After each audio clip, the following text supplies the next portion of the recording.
தொழிலாளிகள் அவரவர் நாட்டுக்கு எவ்வளவு மோசமாக மனித உரிமை மீறப்பட்டு திருப்பி அனுப்பப்படுகிறார்கள். ஏற்கனவே பிரேசிலுக்கு அனுப்பிச்சாங்க, அடுத்தது இப்ப இந்தியாவுக்கு அனுப்பிச்சிருக்காங்க. பிரேசிலுக்கு இதே மாதிரி சிலரை பிளைட்ல கையில விலங்கு போட்டு காலில் விலங்கு போட்டு குடிக்க தண்ணி கொடுக்காம, கழிப்பறை கூட போக முடியாம, சாப்பாடு கொடுக்காம, பசியும் பட்டினியுமாக சித்திரவதை செய்து பிரேசில்ல கொண்டு போய் தள்ளி இருக்காங்க.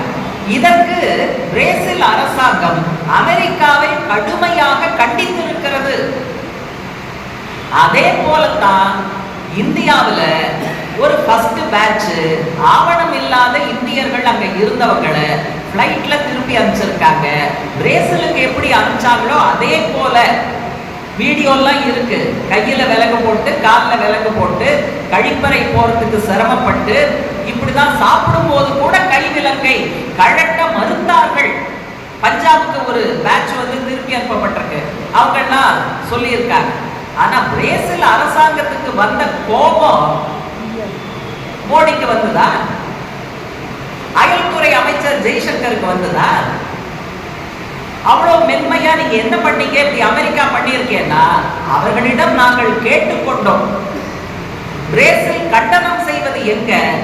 நம்முடைய இந்தியர்கள் மோசமாக மனித உரிமை மறுக்கப்பட்டு திருப்பி அனுப்பப்படும் போது நாங்கள் அமெரிக்க அரசிடம் கேட்டுக்கொண்டோம் என்று இறைஞ்சுகிற பாணியில் இந்திய அரசாங்கம் அதனுடைய அயல்துறை அமைச்சர்கள் நடக்கிறார்கள். அப்படின்னா அமெரிக்காவுக்கு அவ்வளவு பயமா? ஏகாதிபத்தியம் தான் உங்களுடைய எஜமானரா? அப்ப அதை நீங்கள் ஒப்புதல் வாக்குமூலம் கொடுக்குறீங்கிறது தானே வருது.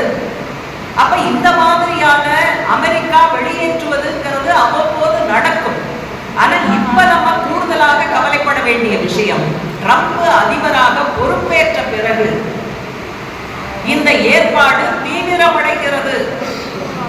ட்ரம்ப் அதிபராக பொறுப்பேற்றது உலக அரசியல்ல வலதுசாரி திருப்பம் வலுப்பட்டு இருக்கிறது என்பதற்கான அடையாளமாகத்தான் ட்ரம்ப் அதிபராக பொறுப்பேற்றதை நம்ம பார்க்கணும்.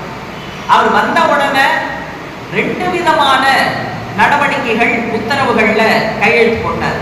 ஒண்ணு, வலதுசாரி அரசியல் சிந்தனை இருப்பவர்கிற முறையில சமத்துவத்துக்கு எதிராக பிற்போக்கான பல அம்சங்கள், அது ஒரு பகுதி உத்தரவுகள், நிர்வாக உத்தரவுகள், நடவடிக்கைகள். இன்னொன்று, ஏகாதிபத்தியம்னு சொன்னாலே வழக்கல் மீது அல்லது இடங்கள் மீது எல்லை தாண்டிய கட்டுப்பாடு, அதிகாரம், இதுதான் ஏகாதிபத்தியத்தினுடைய அந்த ஆக்கிரமிப்பு கொள்கை அல்லது விரிவாக்க கொள்கைன்னு நம்ம காலகாலமா சொல்லிட்டு இருக்கோம்.